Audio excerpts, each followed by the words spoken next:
Ieskaties, mums ir 5 interesanti maršruti atpūtai dabā. Interreg rada un rāda. Panorāma lejuplādē bezmaksas lietotni Road Games un dodies orientēšanās piedzīvojumā. Atklāja vairāk nekā 70 skatu vietu Kurzemē un Lietuvā, tostarp Saldus pilskalnu šūpoles, Vārves virtuālās realitātes binokli un Ventspils skatu torni.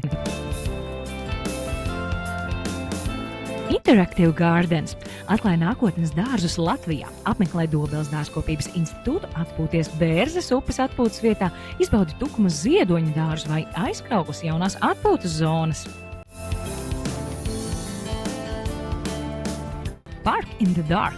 Dodies uz Krustpils pils parku Jēkabpilī. Izstaigā atjaunotos celiņus, atpūties pie Mīlas strūklakas un rudenī atgriezies, lai uz pils fasādes vērotu īpašu multimediālu stāstu. Spēles paradigma 2. Lejuplādē lietotni, izspēlē Jelgavas novadu un dodies ceļā. Apmeklē 48 vietas, risina uzdevumus, iepazīsti novadu un iegūst iespēju saņemt balvu. Green Stories. Atklāja Silenes dabas parku un Daugavpils universitātes centru Ilgas. Izstaigā atjaunoto dabas taku, iepazīsti retus un aizsargājumus augus un izbaudi mierpilnu atpūtu Latgales dabā. Ieskaties www.interreg.lv. Interreg rada un rāda!